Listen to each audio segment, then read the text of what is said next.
Good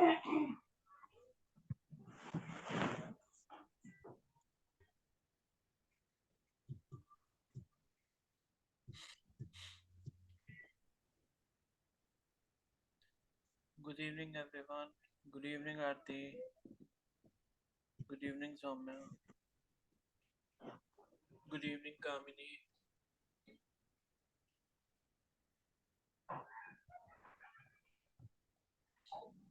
Good evening, Diksha. Good evening, Sana. Good evening, Anjali.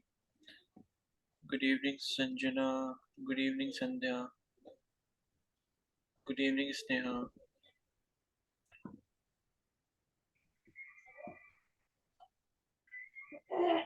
Good evening, Sakshi. Good evening, Ajay. Good evening, Divya. Good evening, Astha.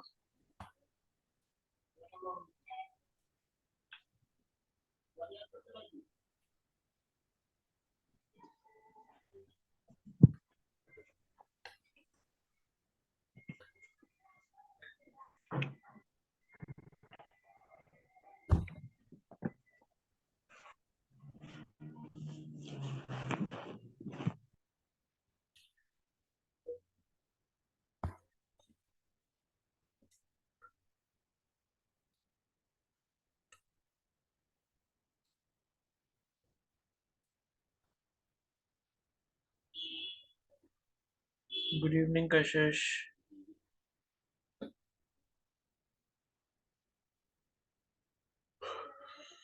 चलो फिर start करते हैं, ठीक है।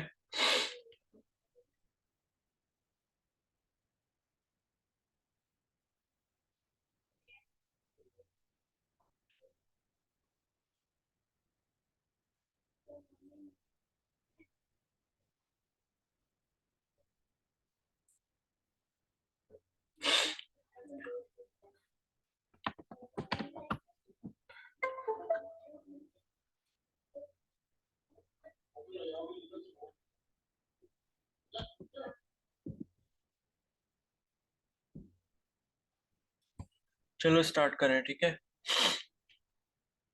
तो अब हम पढ़ेंगे नेक्स्ट टॉपिक जो है बॉन्ड पैरामीटर्स।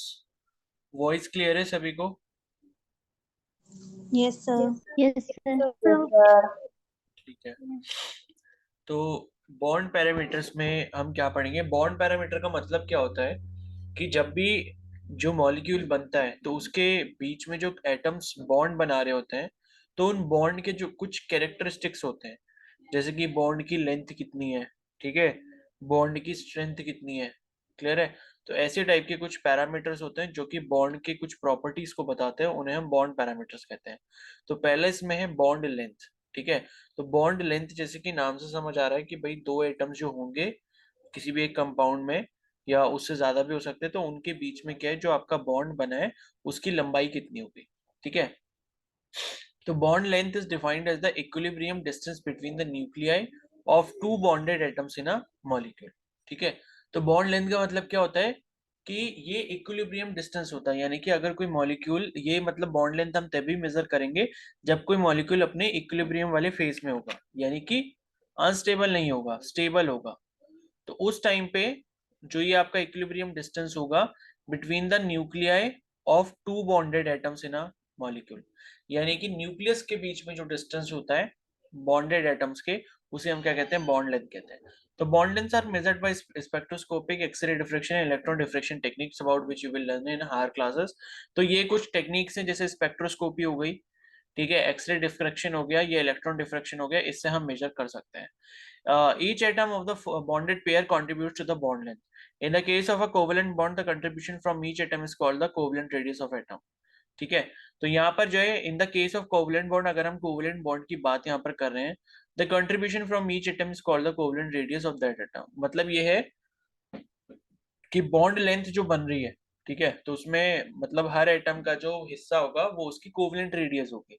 यानी कि कहीं पर अगर कोवलेंट बॉन्ड बना है तो दो एटम जो होंगे जो कोवलेंट बॉन्ड बना रहे हैं वो उसकी कोवलेंट रेडियस से मिलकर बने होंगे, कहने का मतलब ये है। The covalent radius is measured approximately as the radius of an atom's core which is in contact with the core of an adjacent atom in a bonded situation. तो कोवलेंट रेडियस का मतलब क्या होता है कि भाई ये अप्रोक्सीमेट आपके अप्रोक्सीमेटली जो है रेडियस के बराबर होता है एटम की, और रेडियस के बराबर होता है जो कि आपका कांटेक्ट में होता है किसके, अपने एडजेसेंट एटम के साथ में, इन अ बॉन्डेड सिचुएशन। ठीक है, यानी कि जब उसने बॉन्डिंग कर रखी है, तो उस केस में उसको हम क्या बोलते हैं, कोवेलेंट रेडियस बोलते हैं। The covalent radius is half of the distance between two similar atom joined by a covalent bond. यानी कि जैसे सपोज हमारे पास एग्जांपल है, मान लो H2 का मॉलिक्यूल ये बना हुआ है, तो H सिंगल बॉन्ड H बना है, ठीक है। तो इसका मतलब क्या है कि अगर यहाँ पर ये एक H का वो है, मतलब एटम है, और यहाँ पर मान लो ये एक H का एटम है, तो इन्होंने आपस में क्या करा है, यहाँ पर ऐसे करके बॉन्ड बनाए होंगे। ठीक है, मतलब यहाँ पर ये बॉन्ड बना है। तो क्या है कि ये जो टोटल डिस्टेंस है इनके दोनों के न्यूक्लियस का, अगर आप इसका हाफ कर दोगे, ठीक है, अगर आप इसका हाफ कर दोगे तो यही क्या मिल जाएगा, कोवेलेंट रेडियस मिल जाएगा। तो बात वही लिखी है कि कोवेलेंट रेडियस जो होता है वो क्या होता है, half of the distance between two similar atom joined by a covalent bond. ठीक है, तो ये एग्जांपल भी दिए, जैसे मान लो ए है, बी है, ठीक है, जैसे मान लो HCl है, तो उस केस में नहीं, HCl नहीं, मान लो आप वो ले लो,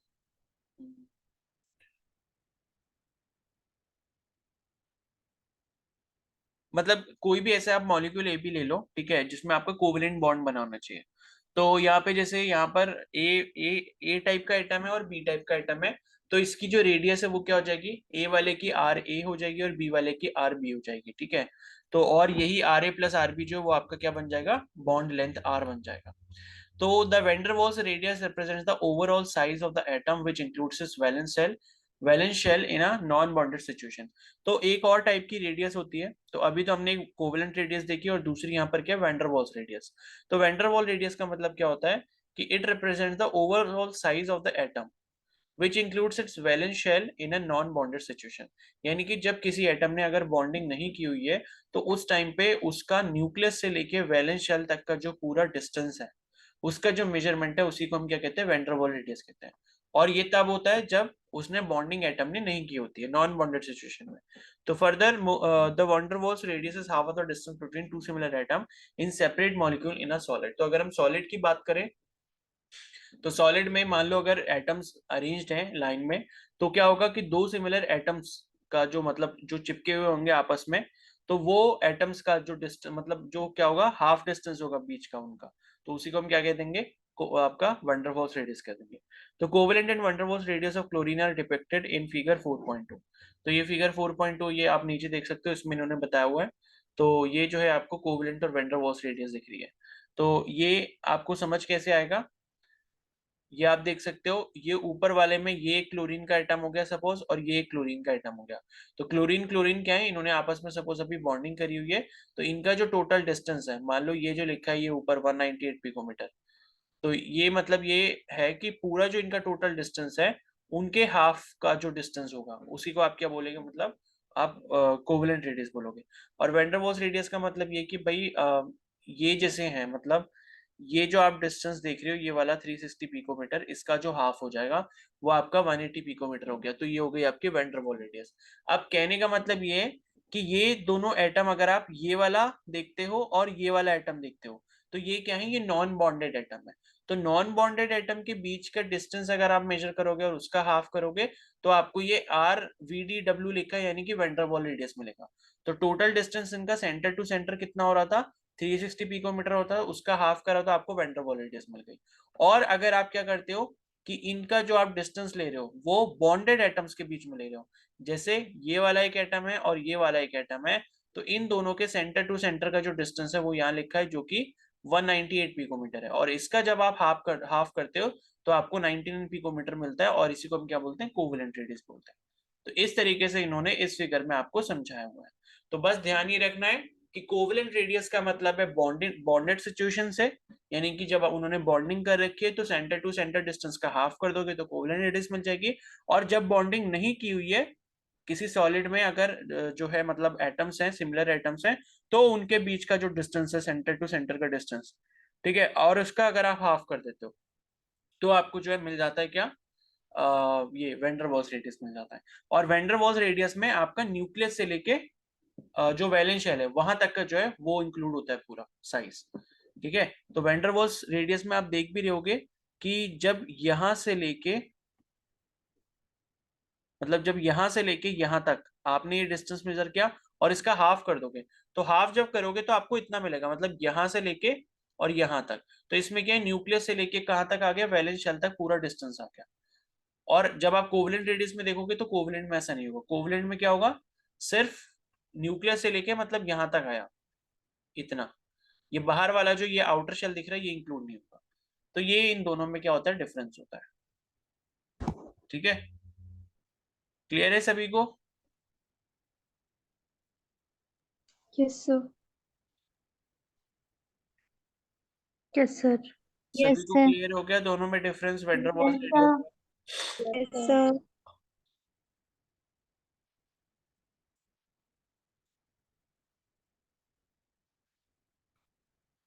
सर, सर आपने जो वो बॉन्ड लेंथ में इक्विलिब्रियम वाला बताया, एक बार फिर से बता दो। क्या बॉन्ड लेंथ? अरे इक्विलिब्रियम का मतलब ये है कि लाइक उनके सबके चार्ज वगैरह बैलेंस्ड हैं, ठीक है, मतलब इधर उधर नहीं हो रहे उनके इलेक्ट्रॉन्स, तो ये मतलब हुआ उसका। और बॉन्ड लेंथ का मतलब तो यही हुआ ना कि दो एटम्स के बीच में जो बॉन्ड बना है उसकी लेंथ कितनी होगी, बस। और बॉन्ड लेंथ से फिर इन्होंने क्या कर दिया, कोवलेंट रेडियस और वैन डेर वाल्स रेडियस को रिलेट कर दिया। यानी कि बॉन्ड लेंथ जो होती है उसका अगर आप हाफ कर देते हो तो आपको कोवलेंट रेडियस मिलती है। ठीक है। और बाकी दूसरा केस ऐसा हो सकता है कि किसी केस में किसी सॉलिड में जो एटम्स है उनके बीच में अगर आप दो एटम्स के बीच में सिर्फ डिस्टेंस ले लेते हो और उसका हाफ कर देते हो तो आपको वैन डेर वाल्स रेडियस मिलती है। बस कहने का मतलब ये है। तो कोवलेंट रेडियस का मतलब आपके बॉन्डिंग से है, यानी कि बॉन्ड लेंथ से, जब बॉन्डिंग की हुई है बॉन्डेड सिचुएशन से है।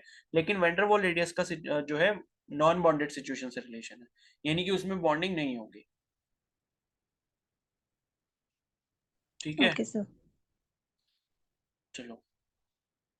तो उसके बाद है some typical average bond length for single double and triple bond are shown in table 4.2। तो ये आपको राइट साइड में टेबल 4.2 दिख रही है, इसमें आपको बॉन्ड लेंथ दी हुई है। ठीक है। और कुछ एलिमेंट्स की जो है कोवलेंट रेडियस दी हुई है 4.4 टेबल में। तो 4.2 में जब आप देखोगे यहाँ पे, तो ओ एच जो आप बॉन्ड देख रहे हो उसकी 96 पिकोमीटर है, फिर सी एच बॉन्ड की 107 है, ठीक है, एनओ बॉन्ड की 136 है पिकोमीटर में। तो ये जो है इस तरीके से आपको यहाँ पर क्या मिल जाएगी, जो कोवेलेंट बॉन्ड का जो आपकी बॉन्ड लेंथ है, ठीक है, पिकोमीटर्स में आपको यहाँ पर दी हुई है। क्लियर है?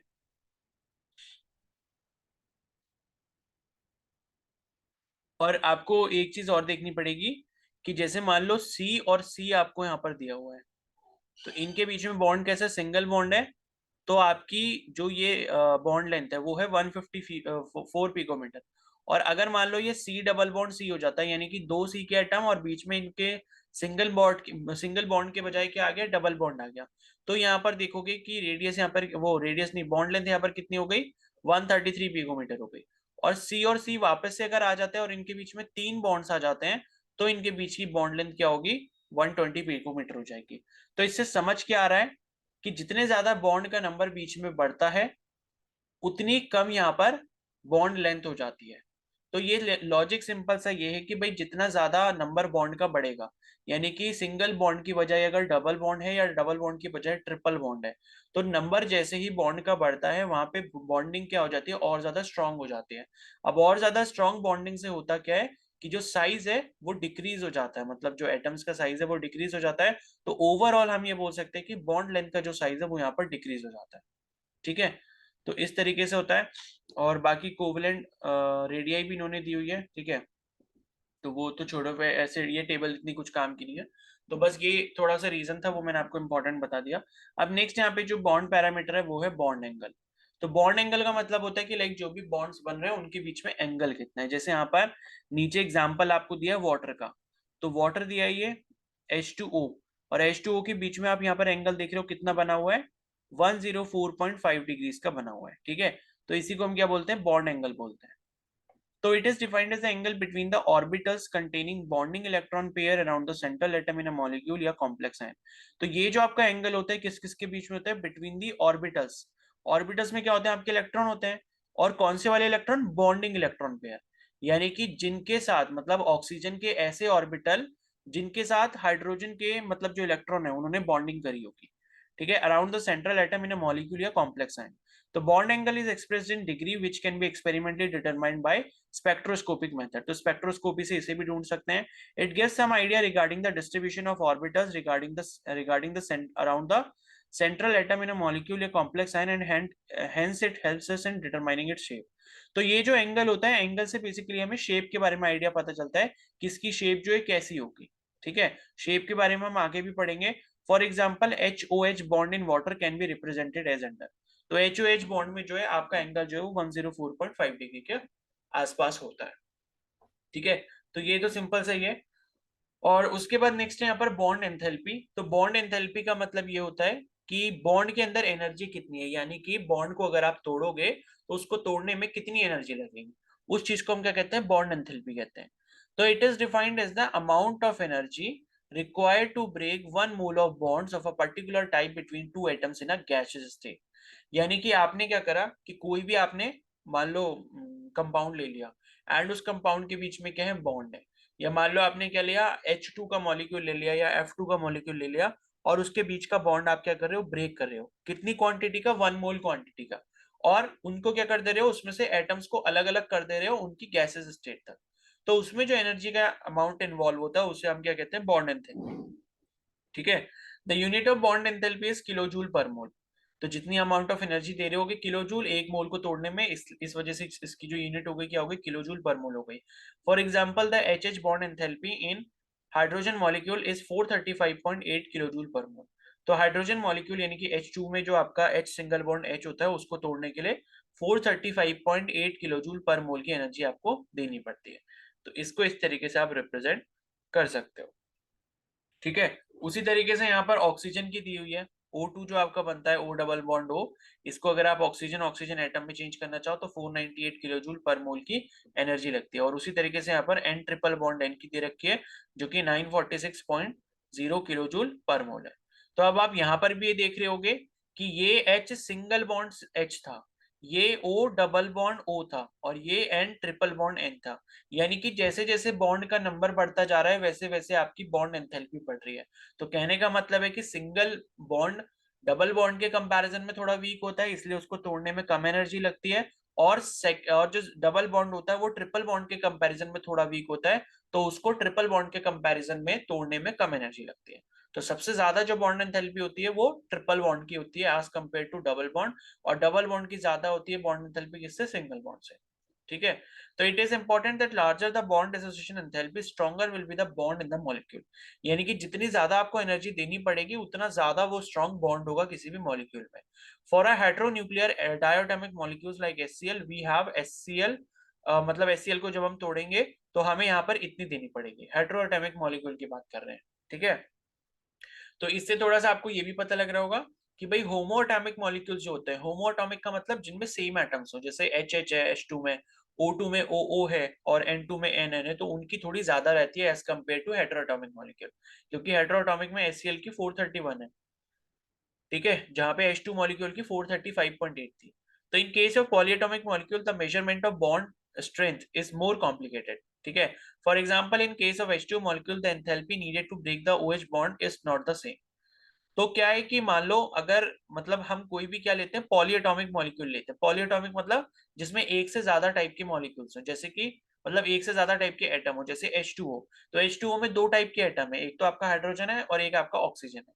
तो अब ये कहना ये चाह रहे हैं कि मान लो आपका जो ये बनता है H2O का मॉलिक्यूल कुछ ऐसा बनता है, यहाँ पे दो लोन पेयर होते हैं। तो ये कह रहे हैं कि भाई जब आप पहला वाला बॉन्ड तोड़ते हो तो इसमें जो एनर्जी देनी पड़ती है और उसके बाद जब ये वाला आप बॉन्ड तोड़ते हो तो इसमें जो एनर्जी देनी पड़ती है, ये दोनों अलग अलग बॉन्ड एंथैल्पी होती है। ठीक है, अब वो ऐसा होता होगा इसलिए बिकॉज यहाँ पर क्या है कि जब ये बॉन्ड टूटेगा पहला वाला, तो यहाँ पर क्या है फिर इलेक्ट्रॉन एक बच जाएगा, तो हो सकता है कि इंटर इलेक्ट्रॉनिक रिपल्शन की वजह से दूसरे बॉन्ड में एनर्जी का वेरिएशन आता है। तो ये कहना ये चाह रहे हैं कि भाई दोनों हैं तो OH बॉन्ड भी इसमें, लेकिन पहला वाला जब आप तोड़ोगे उसमें जो आपकी एनर्जी इस्तेमाल होगी और उसके बाद जब दूसरा वाला तोड़ोगे तो दोनों में एनर्जी का डिफरेंस होता है। दोनों की एनर्जी जो है या दोनों की बॉन्ड एंथैल्पी सेम नहीं होती है। ठीक है, तो ये इन्होंने देखो दिखाया भी है कि H2O जब आपने तोड़ा तो उससे पहले H और OH बनेगा, यानी कि पहला जब आपने OH बॉन्ड तोड़ा होगा, ठीक है, यानी कि ये OH ऐसे हो गया और इसमें से मान लो आपने एक तोड़ दिया, तो एक तोड़ने के बाद आपके पास क्या मिला, एक तो H मिला और आपके पास OH बचा, और उसके बाद फिर ये दूसरा तोड़ोगे, फिर क्या बचेगा, H बचेगा, फिर O बचेगा, फिर H बचेगा, ऐसे करके। तो पहला जब आपने तोड़ा तो यहाँ पर जो आपको ये बॉन्ड एंथैल्पी जो देनी पड़ी वो 502 किलो जूल पर मोल थी। उसके बाद जब दूसरा बॉन्ड यहाँ पर तोड़ोगे, फिर H और O जो बनेगा यहाँ पर 427 किलो जूल पर मोल बने, मतलब एनर्जी देनी पड़ेगी। यानी कि पहला OH बॉन्ड तोड़ने में आपको एनर्जी ज्यादा देनी पड़ी, दूसरा OH बॉन्ड तोड़ने में एनर्जी कम हो गई। तो the difference in the delta AH negative value shows that the second OH bond undergoes some change because of change chemical environment. This is the reason for some difference in energy of the same OH bond in different molecules like C2H5OH, ethanol, and water. So therefore in polyatomic molecules the term mean or average bond enthalpy is used. तो अब यहाँ पर क्या हो रहा है कि भाई सेम टाइप का ही बॉन्ड है, OH OH बॉन्ड ही है वाटर में, लेकिन पहला OH बॉन्ड तोड़ने में क्या है, एनर्जी ज्यादा लग रही है, और दूसरा बॉन्ड तोड़ने में एनर्जी कम लग रही है। तो ऐसे टाइप के केस में हम क्या करते हैं, हम एक टर्म इस्तेमाल कर लेते हैं जिसे हम कहते हैं मीन या फिर एवरेज बॉन्ड एंथैल्पी। ठीक है, तो मीन या एवरेज बॉन्ड एंथैल्पी का मतलब है कि पहला OH बॉन्ड टूटा, दूसरा OH बॉन्ड टूटा, उनकी एनर्जी का एवरेज ले लेंगे, और वो एनर्जी का एवरेज हम मान लेंगे कि भाई इसमें OH बॉन्ड की जो एंथैल्पी होती है वो इतने के बराबर होती है। ठीक है, तो it is obtained by dividing total bond dissociation enthalpy by the number of bond broken as explained below in case of water molecule। तो जैसे वाटर के केस में पहला OH बॉन्ड टूटने पर 502 किलो जूल एनर्जी है और दूसरे पे 427 है, तो इन दोनों को जोड़ा और आपने 2 से डिवाइड कर दिया, तो जितने number of bond dissociation enthalpies होगी उनको ऐड करोगे और जितने नंबर ऑफ बॉन्ड टूट रहे हैं उनसे डिवाइड कर दोगे, तो जो आपको मिलेगा आंसर वो आपका क्या हो जाएगा, एवरेज बॉन्ड एंथैल्पी हो जाएगा। ठीक है, ये हो गया। तो ये था आपका बॉन्ड एंथैल्पी के बारे में। ठीक है, क्या क्लियर है सभी को ये bond enthalpy? Yes sir. Yes sir. Sir. Yes sir.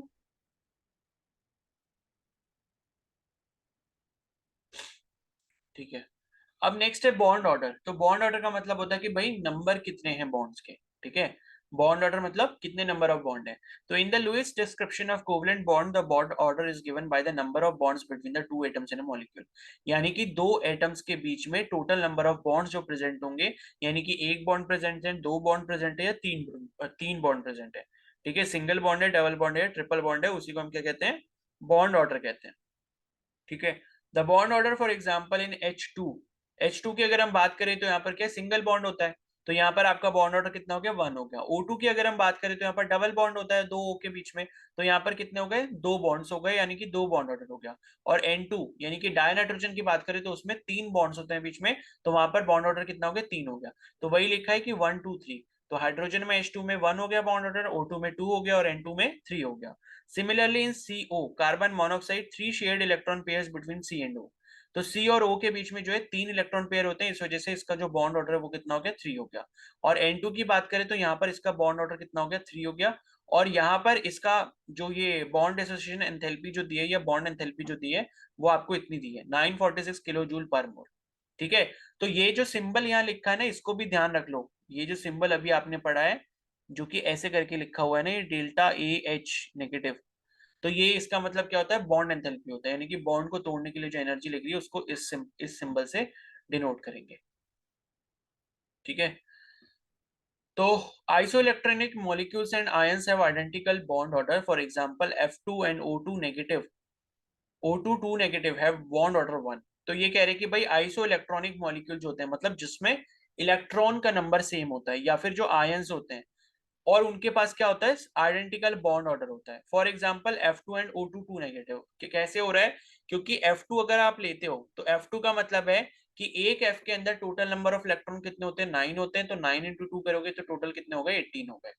और उसी तरीके से यहाँ पे अगर आप O2 2 नेगेटिव लोगे तो यहाँ पर टोटल नंबर ऑफ इलेक्ट्रॉन कितने हो जाएंगे, ऑक्सीजन का नंबर कितना होता है 8, तो 8 इंटू 2 तो 16 हो गए, प्लस यहाँ पर दो नेगेटिव ऊपर चार्ज रखा है, मतलब दो इलेक्ट्रॉन और आए हैं, तो +2 आप इसमें करोगे, तो 8 2 16 हो गया, +2 हो गया, और ये कितना हो गया, 18 हो गया। तो टोटल नंबर ऑफ इलेक्ट्रॉन इधर 18 और इधर भी 18।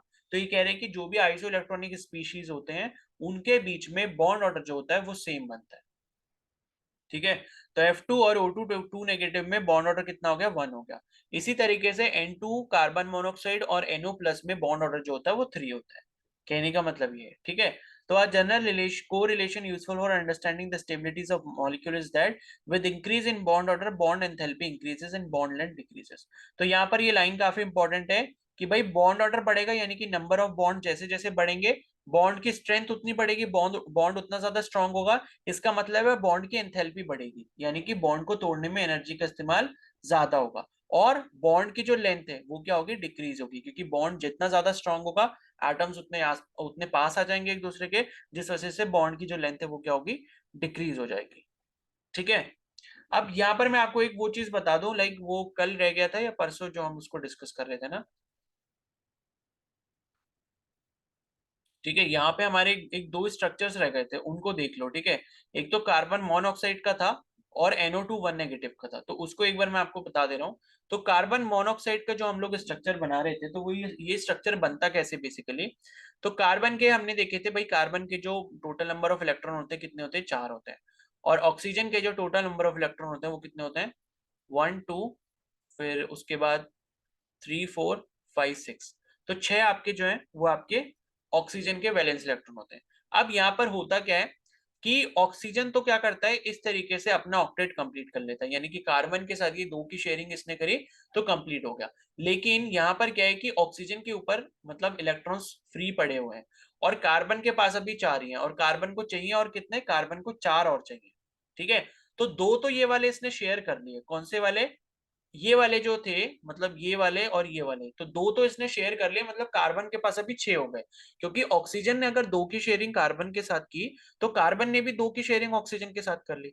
तो कार्बन ने इस तरीके से क्या बना ली, अपने पास 6 इलेक्ट्रॉन कर लिए। लेकिन कार्बन को अपना ऑक्टेट कंप्लीट करने के लिए टोटल कितने चाहिए, 8 इलेक्ट्रॉन चाहिए। तो होता क्या है कि ऑक्सीजन के पास जो ये दो फालतू के लोन पेयर पड़े हैं, इसमें से एक लोन पेयर आता है और यहाँ बीच में बॉन्ड बना लेता है। तो ये सिनेरियो जो है ये आपका कुछ ऐसे हो जाता है कि दो बॉन्ड तो ये पहले वाले हो गए, एक दो, और ये एक लोन पेयर आके क्या बना लेता है, एक बॉन्ड और बना लेता है। और ऑक्सीजन के ऊपर फिर वापस यहाँ पर कितने बचते हैं, एक लोन पेयर बचता है। ठीक है। तो अब क्या है कि ऑक्सीजन का ऑक्टेट इस तरीके से कंप्लीट हो गया, 8 हो गए, और ये जो कार्बन है इसका ऑक्टेट ऐसे कंप्लीट हो गया। तो इनके बीच में अब यहाँ पर 3 बॉन्ड्स बन जाते हैं, एक बॉन्ड ये, दो बॉन्ड ये, 3 बॉन्ड ये। तो इस तरीके से ये जो है C ट्रिपल बॉन्ड O, और इसके ऊपर एक लोन पेयर। ठीक है। या आप ऐसे लिख सकते हो इस तरीके से। तो ये जो आपका स्ट्रक्चर बनता है C ट्रिपल बॉन्ड O, ये आपका स्ट्रक्चर बनता है कार्बन मोनोऑक्साइड का। ठीक है। और यही चीज आपको यहाँ पर इस क्वेश्चन में समझाई हुई थी। ठीक है। तो ये देख सकते हो यहाँ पर ऐसे करके ये स्ट्रक्चर बन जाता है कार्बन मोनोऑक्साइड का। तो इस ऐसे आता है इसमें ट्रिपल बॉन्ड, यानी कि ऑक्सीजन के पास जो लोन पेयर है उसमें से एक लोन पेयर ले लिया और वो लोन पेयर आके बीच में कार्बन की हेल्प कर देता है। तो ऐसे करके जो यहाँ पर बॉन्डिंग हो जाती है। अब यहाँ पर बात करें NO2 1 नेगेटिव की, तो ये कैसे बनता है ये भी थोड़ा सा देख लो। ठीक है। NO2 1 नेगेटिव, तो NO2 1 नेगेटिव के लिए हम अगर देखें तो नाइट्रोजन के पास जो है वो कितने इलेक्ट्रॉन्स रहते हैं, नाइट्रोजन के पास टोटल 5 इलेक्ट्रॉन्स रहते हैं। ठीक है। 2,5 कन्फिग्रेशन होता है। और ऑक्सीजन जो है उनके पास 6 रहेंगे। तो पहले मैं ऑक्सीजन की बना लेता हूँ, 1 2 3 4 5 6, 1 2 3 4 5 6। ठीक है। तो 1 2 3 4 5 6 ये हो गए। और यहाँ पे जो है ये 2 इलेक्ट्रॉन इधर हो गए, 2 इधर हो गए और एक ये हो गया। ठीक है। और इसके बाद जो है, ठीक है, तो ऑक्सीजन एक तो इस तरीके से अपना कंप्लीट कर लेता है ऑक्टेट। और फिर यहाँ पर जो होता है,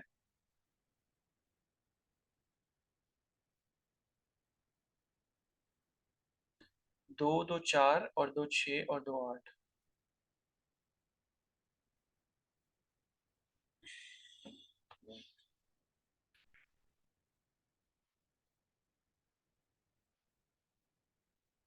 अच्छा ठीक है। तो यहाँ पर क्या है कि जैसे इसके ऊपर एक नेगेटिव चार्ज भी है, तो उस नेगेटिव चार्ज का मतलब क्या है कि एक जो सिंगल इलेक्ट्रॉन होगा वो इसके पास क्या होगा, ज्यादा होगा। ठीक है। तो वो जो सिंगल इलेक्ट्रॉन होता है मतलब वो क्या करता है, या इस वाले फिगर से ही देख लो। ठीक है, ये वाला जो फिगर दिया हुआ है ना इसमें,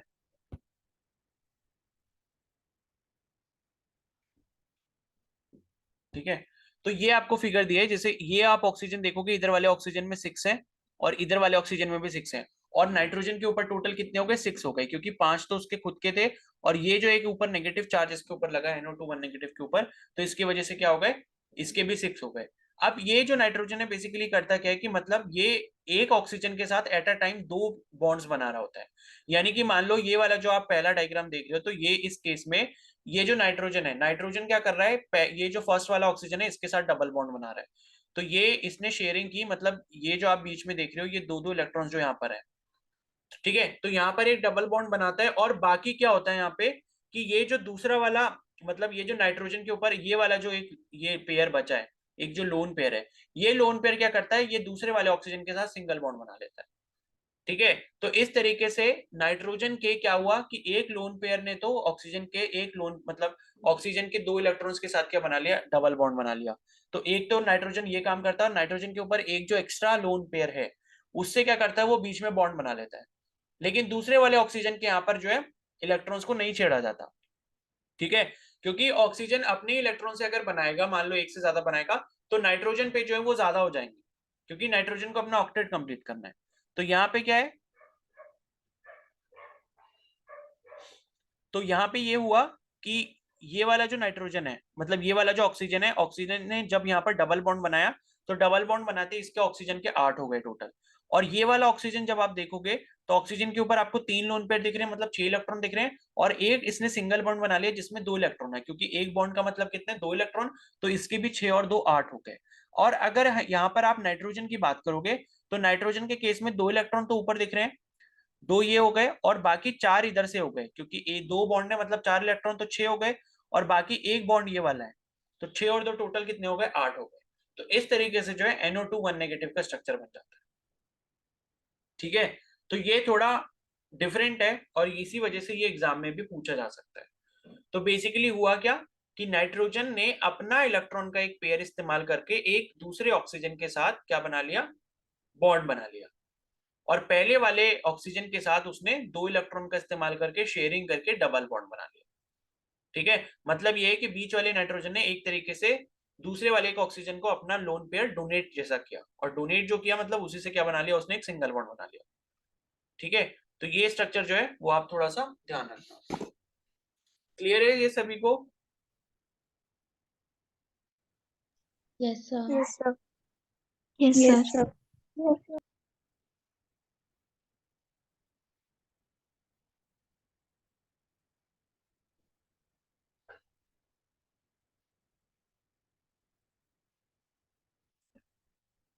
ठीक है, तो अब नेक्स्ट है यहाँ पर रेजोनेंस स्ट्रक्चर। ठीक है, तो रेजोनेंस स्ट्रक्चर का मतलब ये होता है कि भाई कोई भी अगर मॉलिक्यूल है, ठीक है, वो एक से ज्यादा क्या बना रहा है, अपने स्ट्रक्चर बना रहा है, तो ऐसी प्रॉपर्टी को हम क्या कहते हैं, रेजोनेंस कहते हैं।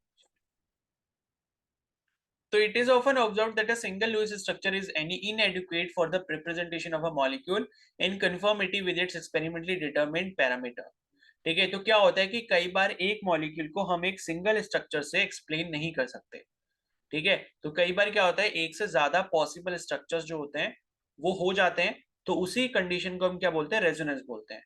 For example the ozone, ozone का एग्जाम्पल है O3 molecule can be equally represented by the structure 1 and 2 as shown below. ठीक है, तो O3 मॉलिक्यूल जो है जिसे आप ओजोन कहते हो, तो उसके स्ट्रक्चर ऐसे करके दिखाए जा सकते हैं।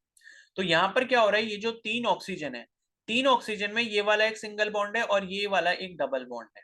ठीक है, अब ये कुछ स्ट्रक्चर ऐसा भी बन सकता है कि पहले तो क्या हुआ कि लेफ्ट साइड में डबल एक सिंगल बॉन्ड बना और राइट साइड में डबल बॉन्ड बना, और एक स्ट्रक्चर इसका ये भी हो सकता है कि लेफ्ट वाले ऑक्सीजन के साथ जो है डबल बॉन्ड बन गया और राइट वाले ऑक्सीजन के साथ सिंगल बॉन्ड बन गया। तो ये दोनों ही स्ट्रक्चर्स क्या है, करेक्ट है, और दोनों ही स्ट्रक्चर्स क्या पॉसिबल हो सकते हैं। ठीक है, तो अब इनका दोनों का हम क्या बना सकते हैं, इक्विवेलेंट स्ट्रक्चर बना सकते हैं। इक्विवेलेंट स्ट्रक्चर अगर हम इसका बनाएंगे तो वो कुछ ऐसा बनेगा जो कि थर्ड वाला है। तो थर्ड वाले स्ट्रक्चर में हमने बेसिकली किया क्या कि ये जो दोनों स्ट्रक्चर थे, यानी कि ये जो दोनों आपके बॉन्ड्स बन रहे थे, इनकी एवरेज बॉन्ड लेंथ ले ली और दोनों बॉन्ड जो है वो डबल बॉन्ड की तरह दिखा दी। ठीक है, तो ये आप बोल सकते हो कि ये वाला जो बॉन्ड है ये वाला एक पार्शियल डबल बॉन्ड है, और ये वाला जो बॉन्ड है ये भी एक पार्शियल डबल बॉन्ड है। क्योंकि क्या होता है कि ये जो मॉलिक्यूल होता है कभी लेफ्ट वाले के साथ डबल बॉन्ड बना रहा होगा, कभी राइट वाले के साथ डबल बॉन्ड बना रहा होगा। तो इक्विवेलेंट स्ट्रक्चर शो करने के लिए हम क्या करते हैं, डॉटेड लाइन से दिखा देते हैं कि भाई कभी लेफ्ट वाला बन रहा है डबल बॉन्ड और कभी राइट वाला डबल बॉन्ड बन रहा है। और यहाँ पे क्या होता है, जो इसकी वो हो जाती है मतलब बॉन्ड लेंथ, वो इन दोनों के बीच की एवरेज हो जाती है। ठीक है, तो आप देख रहे हो जैसे सिंगल बॉन्ड की बॉन्ड लेंथ 148 पिकोमीटर थी और डबल बॉन्ड की 121 पिकोमीटर थी। तो यहाँ पर जो डबल बॉन्ड दो हमने बना दिए, यहाँ पर इससे बॉन्ड लेंथ कितनी हो गई, 128 पिकोमीटर हो गई। तो ये इसका हो गया इक्विवेलेंट स्ट्रक्चर, जिसमें हमें दोनों स्ट्रक्चर की प्रॉपर्टीज समझने को मिल जाती हैं। और इसी प्रॉपर्टी को हम क्या बोलते हैं, रेजोनेंस बोलते हैं। ठीक है, तो ये यहाँ पर आगे लिखा है कि in both structures we have a single O single bond and a O double bond. The normal O single bond O and O double bond lengths are 148 picometer and 121 picometer respectively. ठीक है, experimentally determined oxygen oxygen bond length in O3 molecule are same, that is 128 picometer. यानी कि जब हमने experiment के through देखा तब हमें ये जो बॉन्ड लेंथ मिली दोनों ऑक्सीजन की वो 128 पिकोमीटर के आसपास मिले। Thus the oxygen oxygen bonds in the O3 molecule are intermediate between a double and a single bond. यानी कि डबल बॉन्ड भी नहीं होते वो प्रॉपर, ना ही वो प्रॉपर सिंगल बॉन्ड होते हैं, उनके बीच के होते हैं। तो obviously this can not be represented by either of the two Lewis structure shown above. मतलब पहला बनाओ या दूसरा बनाओ उससे बात नहीं बनेगी, हमें एक तीसरा स्ट्रक्चर इंट्रोड्यूस करना पड़ता है जो कि उनके इंटरमीडिएट स्ट्रक्चर को शो कर रहा होता है। The concept of resonance was introduced to deal with the type of difficulty experienced in the depiction of accurate structure of molecule like O3. According to the concept of resonance, whenever a single Lewis structure cannot describe a molecule accurately, a number of structures with similar energy positions of nuclei bonding and non-bonding pair of electron are taken as a canonical structure of the hybrid which describes the molecule completely or accurately. ठीक है, तो resonance के according क्या है कि जब आपका single Lewis structure जो वो डिस्क्राइब ना कर पाए किसको, मॉलिक्यूल को, तो हमें क्या है काफी सारे नंबर ऑफ स्ट्रक्चर ड्रॉ करने पड़ते हैं जिनकी एनर्जी क्या हो, सेम हो, सिमिलर हो, उनकी पोजीशन ऑफ न्यूक्लियस सिमिलर हो, बॉन्डिंग और नॉन बॉन्डिंग इलेक्ट्रॉन के जो पेयर है वो आपके जो है एक ही स्ट्रक्चर के अंदर आ जाए। कैनोनिकल स्ट्रक्चर का मतलब ये जो एक से ज्यादा स्ट्रक्चर बना है तो हम उनको लाइक एक ही स्ट्रक्चर के अंदर अगर हम डिस्क्राइब कर पाते हैं तो वो लाइक रेजोनेंस से कर सकते हैं। ठीक है, तो उसके बाद है thus for O3 the two structures shown above constitute the canonical structures or resonance structure and their hybrid. ठीक है, the third structure represents the structure of O3 more accurately, this is called the resonance hybrid. ठीक है, तो पहला और जो दूसरा structure यहाँ पर बना है इसे हम रेजोनेंस स्ट्रक्चर बोल सकते हैं या कैनोनिकल स्ट्रक्चर बोल सकते हैं, और जो थर्ड वाला उसका बीच का जो स्ट्रक्चर बना है उसे हम क्या कहते हैं, रेजोनेंस हाइब्रिड कहते हैं। तो resonance is represented by a double headed arrow. तो रेजोनेंस को जो है हम डबल हेडेड एरो से शो करते हैं। ठीक है, तो ये आप देख रहे हो ये जो बीच में डबल हेडेड एरो बनाया हुआ है यही क्या होता है आपका, शो करता है क्या कि ये दोनों आपस में रेजोनेंस में। ठीक है, तो रेजोनेंस ये हो गया। फिर some of the other examples of resonance structures are provided by the carbonate ion and the carbon dioxide molecule. तो कार्बोनेट आयन जो है उसमें भी होता है, मतलब CO3 2 नेगेटिव में भी आपका दिखता है, और कार्बन डाइऑक्साइड मॉलिक्यूल जो होता है यानी कि CO2 का जो मॉलिक्यूल होता है उसमें भी आपको रेजोनेंस दिखता है। ठीक है, तो बेसिकली मैं आपको बताऊं कि रेजोनेंस कभी भी आपको जैसे मिलेगा, वैसे तो रेजोनेंस पूरा टॉपिक हम पढ़ेंगे आगे। रेजोनेंस की कुछ एक कंडीशन होती है कि A double bond B single bond C और C के ऊपर या तो सिंगल इलेक्ट्रॉन हो या फिर एक लोन पेयर हो या फिर यहाँ पे कोई पॉजिटिव चार्ज हो या फिर कोई एक नेगेटिव चार्ज हो।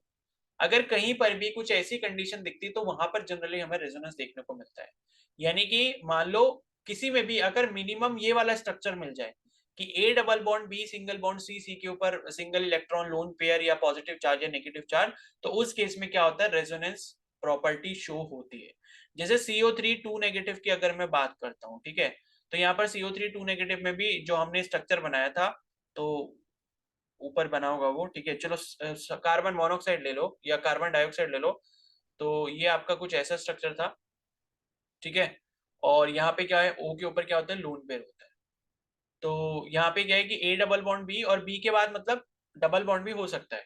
मतलब ये आपकी मिनिमम कंडीशन है कि B और C के बीच में अगर सिंगल बॉन्ड भी होता है और C के ऊपर फिर लोन पेयर वगैरह होता है तो आपको यहाँ पर रेजोनेंस की कंडीशन दिख जाती है। ठीक है, तो इसको हम बाद में डिटेल में भी पढ़ेंगे, अभी तो शॉर्ट में आए यहाँ पे, तो इतना ज्यादा डिस्कस नहीं करना है इसके बारे में। ठीक है, तो अभी जो है ब्रेक लेते हैं 10 मिनट का, एंड 6:25 से फिर कंटिन्यू करेंगे आगे। ठीक है।